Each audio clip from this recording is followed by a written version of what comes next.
Olá, está começando mais um Identidade, o seu programa de boas conversas. Eu sou a Gabriela Frontini e é um enorme prazer ter a sua companhia. Hoje nós vamos conhecer a história da Aline Piologro. Desde pequena, ela foi incentivada a servir a Deus e ao próximo. E uma forma que a Aline descobriu de fazer isso foi através da missão. Ela viveu experiências transculturais, viu vidas serem transformadas por Deus e agora treina novos missionários para levar a salvação, as boas novas da salvação em Jesus. Em 30 segundos, a Aline vai estar conectada com a gente. A Identidade vai para um rápido intervalo e volta já.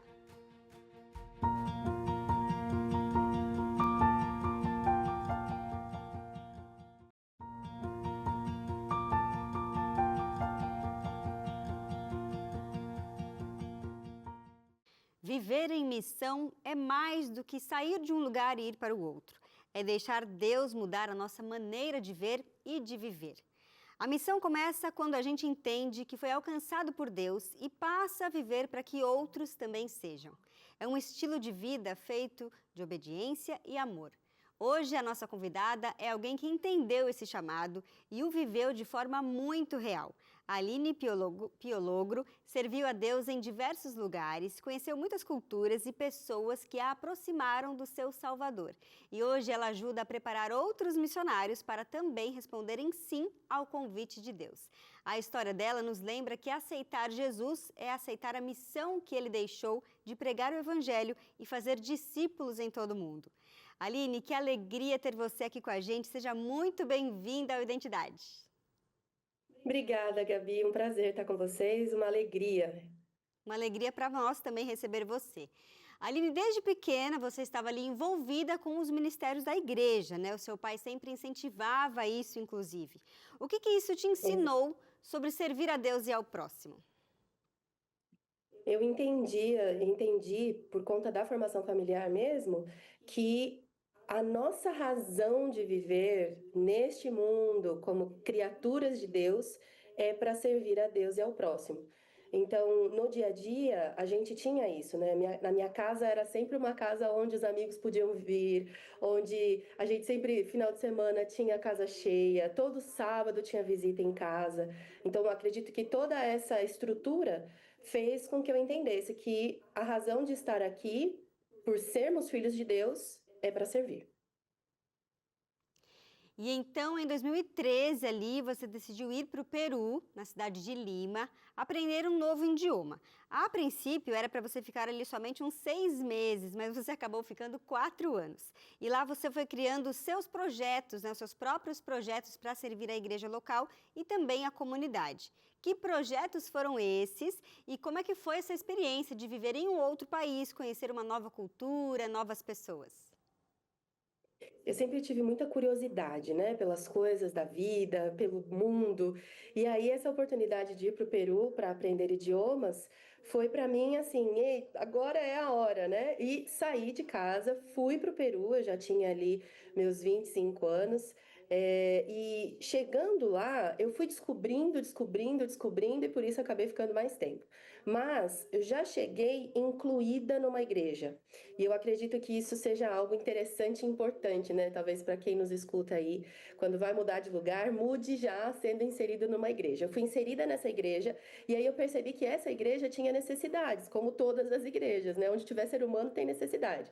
E aí as necessidades eram muito mais de que os jovens estivessem envolvidos com a missão, com a pregação, com o serviço, do que realmente algo que a igreja necessitasse financeiramente ou fisicamente. Então eu comecei a desenvolver coisas para envolver os jovens e a principal delas foi uma ajuda que a gente dava como igreja a uma casa de recuperação de meninas drogadas.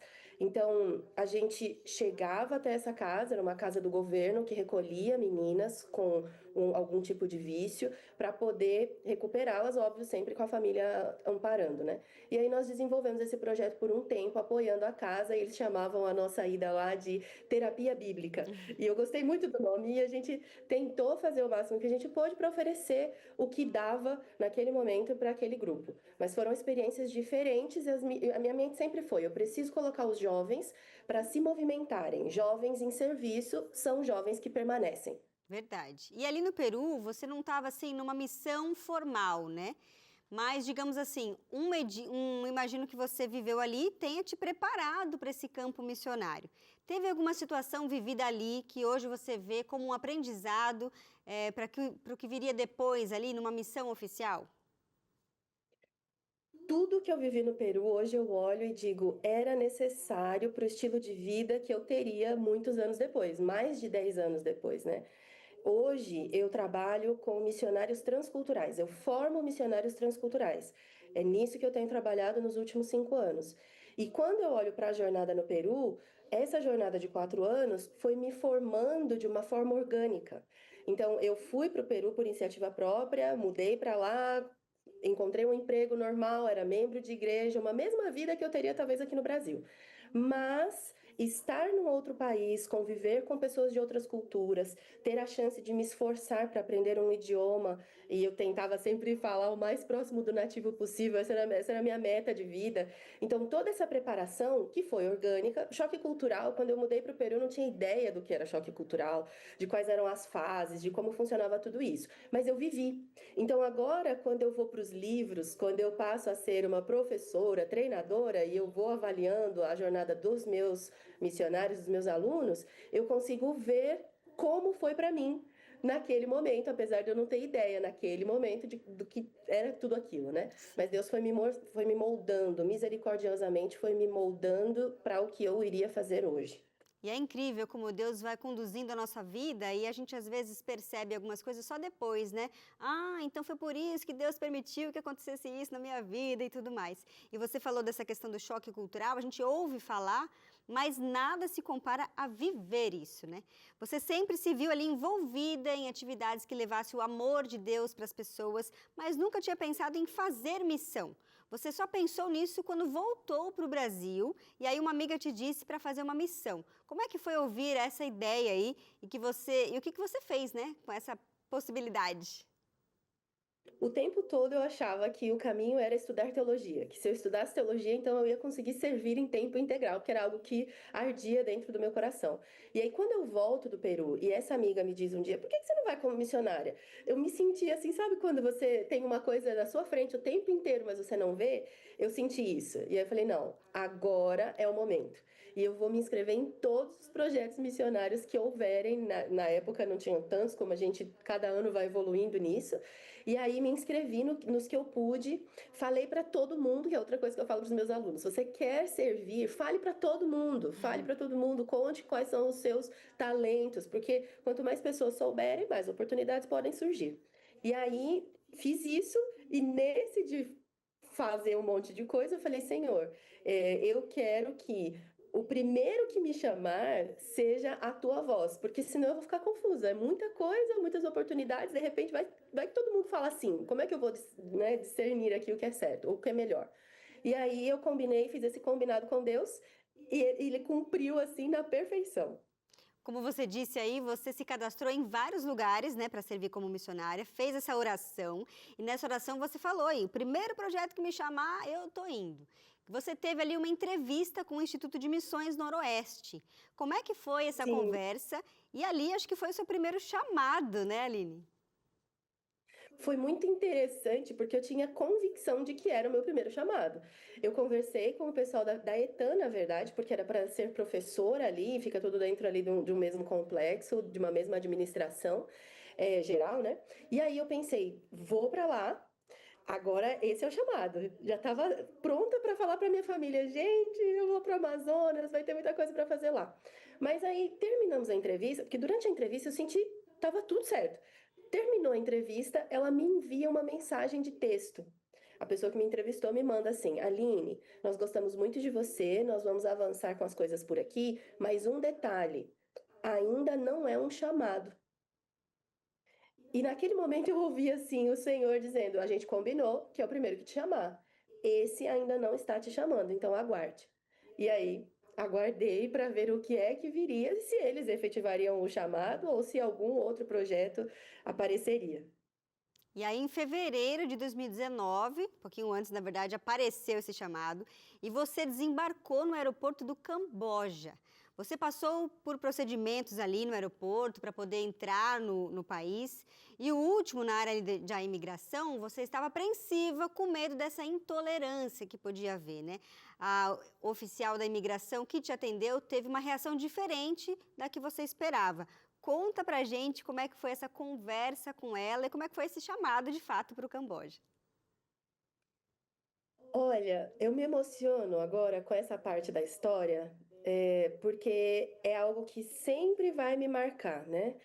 Chegar ali, você chega num país, principalmente num país, num continente gigante como é a Ásia e com tantas limitações na pregação do evangelho, e quando eu entrego meu passaporte, a oficial olha para mim meio que aquela, eu sinto que é aquela cena de filme, né, que tá as duas segurando o passaporte, uma de cada lado, e ela fala assim para mim: "O que que você veio fazer aqui?"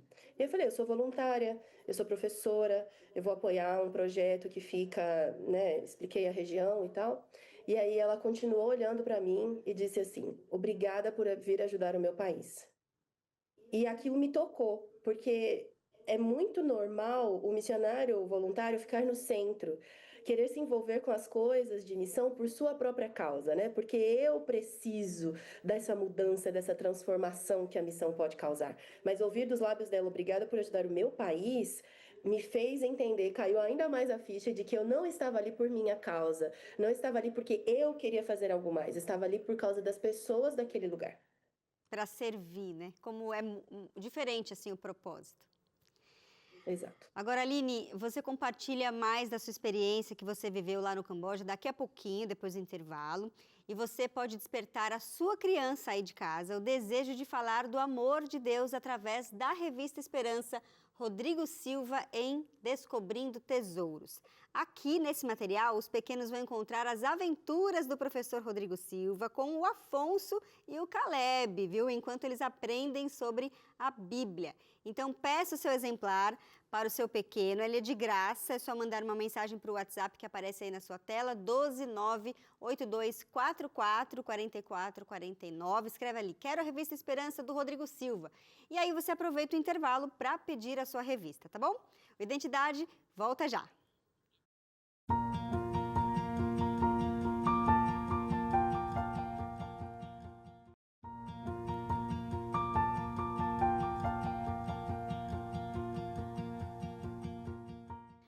O Identidade já está de volta. Hoje nós estamos conversando com a Aline Piologro, que é missionária. Inclusive, ela viveu experiências transculturais.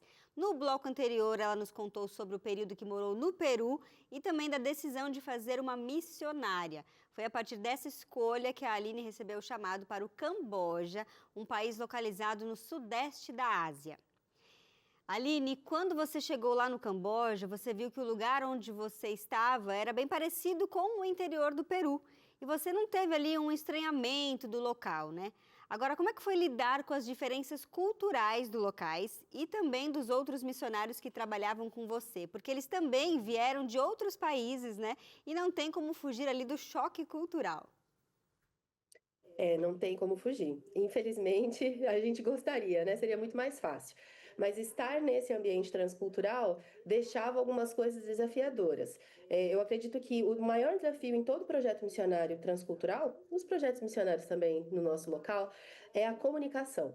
Então, quando a comunicação não é fluida ou a comunicação não é clara, algumas coisas que podem se perder aí, que são importantes, podem causar, né, dificuldades. E no meu caso não foi diferente. Eu me comunicava bem em inglês, mas eu não me comunicava no idioma local do Camboja. E aí, para tentar essa comunicação com o pessoal local, já era uma barreira. Por outro lado, apesar de me comunicar bem em inglês, a comunicação não depende somente da sua habilidade de falar, depende também das nuances culturais de quem está interpretando o que você está falando. Então, eu tomava sempre bastante cuidado para que as coisas que eu dissesse não fossem mal interpretadas pelos outros missionários e nenhum problema fosse causado. Mas você fica naquele clima de tensão até que você consiga entrar no clima da coisa, né? Que você consiga se comunicar e as pessoas entenderem quem você é. Então, essa fase, ela é tensa, né? Para todo missionário, ela é bem tensa. E você ficou ali, viveu no Camboja por 2 anos. O que você fez ali durante esse tempo? No primeiro ano, eu cheguei como professora de inglês Então eu ensinava inglês, né? Assim, esse era o título, mas no dia a dia a gente ensinava o que fosse preciso. Então, dei aulas de música, aulas de educação física, aula de moralidade, que na verdade é religião, ensinando, né, sobre moral para os alunos. Então, eu dei as aulas que eram necessárias, mas o foco era a aula de inglês. No segundo ano, que foi 2020, nós bem sabemos o que aconteceu naquele ano, o projeto entendeu que eu seria a melhor pessoa para dirigir o colégio. Então, no segundo ano, eu fui promovida, não sei se essa é a palavra, mas passei por essa transição de professora para diretora do colégio. E aí terminei o meu período como diretora do colégio, fazendo implantação de algumas coisas, para que quando recebi o chamado para o Brasil, para que os próximos pudessem dar continuidade ao trabalho. Agora, se adaptar aos costumes, ganhar a confiança dos locais, né, das alunas, não é um processo tão simples, né? Tem que criar ali estratégias para conquistar a amizade deles, não é mesmo? Eu queria que você compartilhasse com a gente uma situação em que você precisou criar algo para se aproximar de alguém. Tem uma situação que ela é bem emblemática para mim, porque eu tive que ser criativa para conseguir aproximar. Tinha uma aluna na minha sala, já uma aluna adolescente, e às vezes os alunos adolescentes são complicados, né? Adolescente é adolescente em qualquer parte do mundo, nós também já fomos adolescentes. E aí, nessa interação com essa jovem, eu sentia muitas dificuldades, sentia travas. E aí comecei a pensar, como que eu posso fazer para destravar esse relacionamento? E aí um dia eu perguntei para ela na sala de aula: "Você ajuda sua mãe a cozinhar?" Porque ela era filha da cozinheira do colégio. E ela disse: "Claro, na minha casa eu já sei fazer tudo." E aí eu pensei: tá aí a resposta. Eu vou convidá-la para me ensinar a cozinhar algo do Camboja.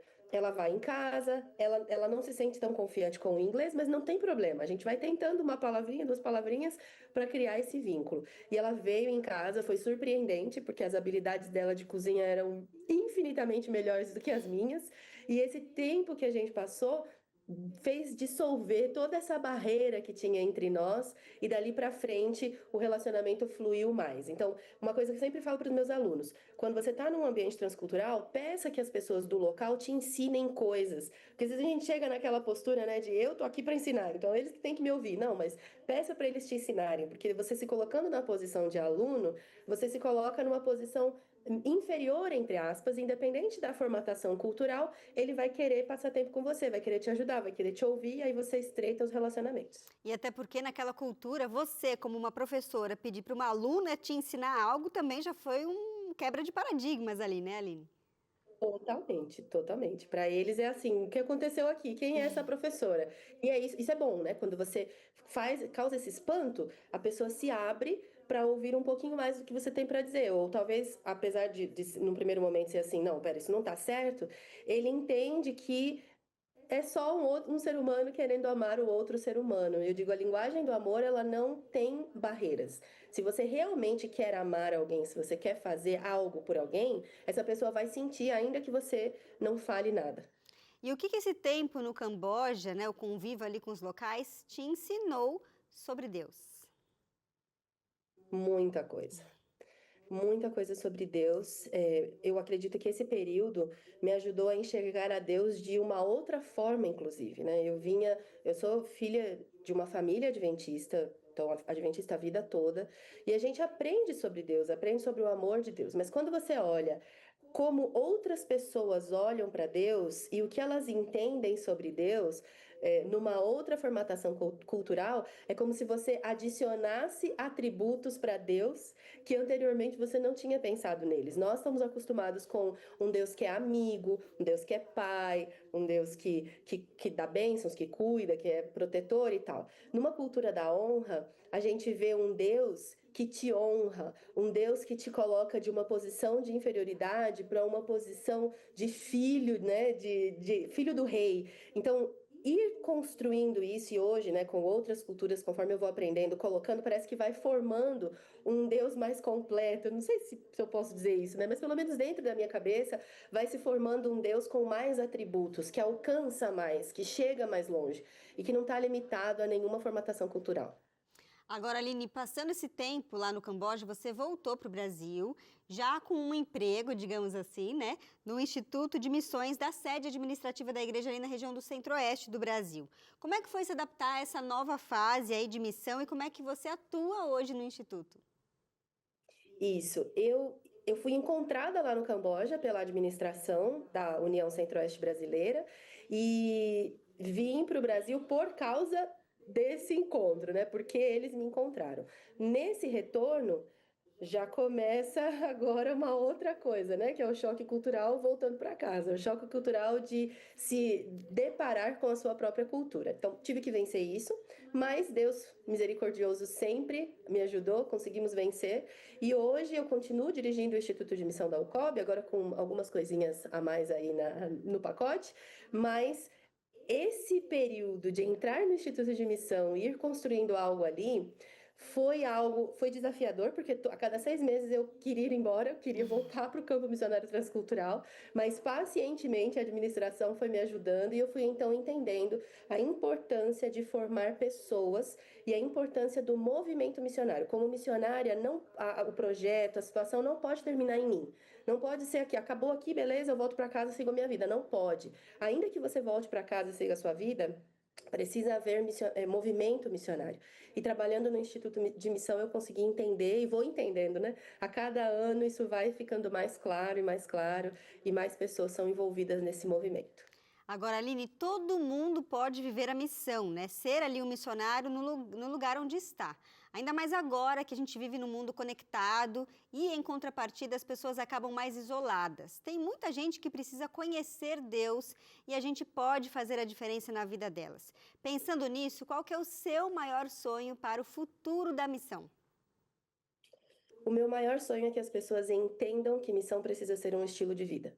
Que eu preciso dormir e acordar pensando na salvação de alguém ou pensando em me movimentar para que mais pessoas conheçam a palavra de Deus, conheçam a Deus, conheçam a salvação em Jesus. Quando isso se tornar um estilo de vida para o cristão, nós não vamos ter que ficar classificando, isso aqui é missão, isso aqui não é missão, isso aqui é... Nós vamos viver vidas intencionais que todo o tempo se preocupam com aqueles que perseverarem até o fim para que sejam salvos, ou seja, os meus irmãos da igreja que já conhecem a Jesus, mas que têm que perseverar, e eu sou responsável por essa perseverança também.